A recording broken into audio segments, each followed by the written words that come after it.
solar power has been simple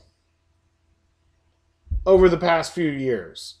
Net metering, good solar buyback policy has made it so that we can just take batteryless dumb solar and put it on top of a roof and have it be cost effective for the client.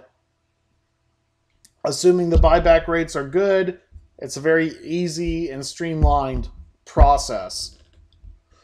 But we saw how that easy process can leave behind market opportunities such as commercial, where, on demand rate structures, the batteries can result in more savings than the solar array, and so the design might shift to right size the setup for the battery, with the batteries driving the project rather than the solar driving the economics.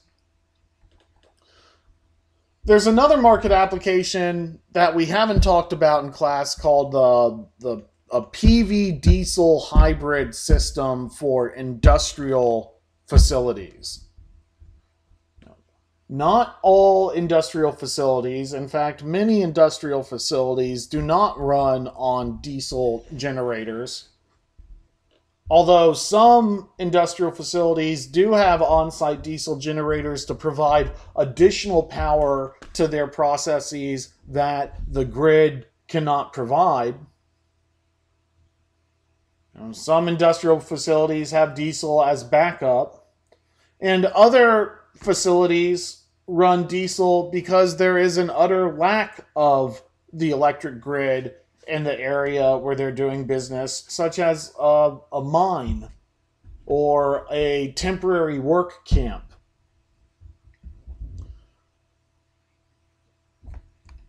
So if you want to find work in solar and your particular market is either oversaturated with installers or the grid policies are so bad you can't make solar economic, you might start looking for other kind of niche markets that no one else is doing. And so the question is, can I take a big giant facility and run it completely off grid? And the answer is yes.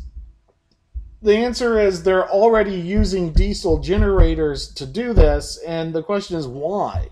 Why diesel?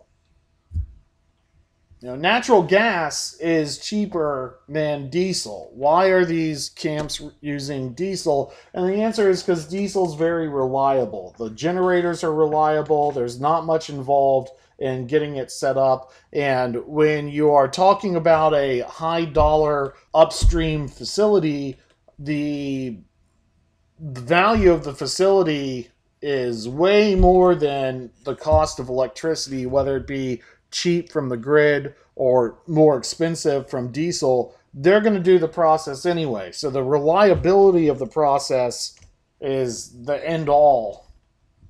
And diesel has proven to be more reliable than, natural gas.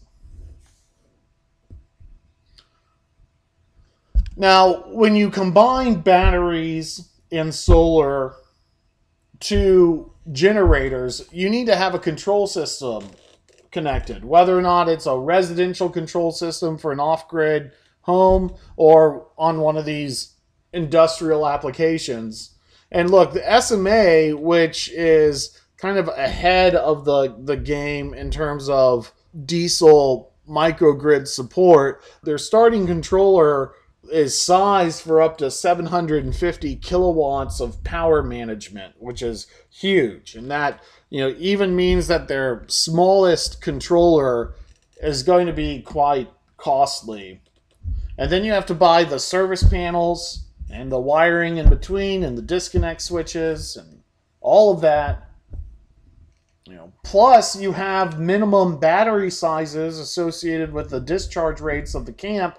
And so even if you're trying to not power the entire facility off grid, but provide backup power to the entire facility for 15 minutes, you still may need this giant output and that giant output will have minimum battery bank size requirements, and batteries are very expensive. And so when we start talking about solar and batteries on an industrial facility, that can quite easily have $250,000 starting point when you add the inverter, the batteries, the balance of system material, and the solar array.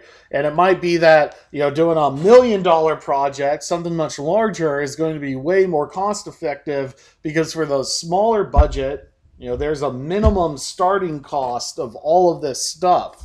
SMA is saying we're really going after 750 kilowatt applications, on up, because the starting cost of running an off-grid camp off solar and batteries, combined with generators, that level of system complexity, begs for something, larger.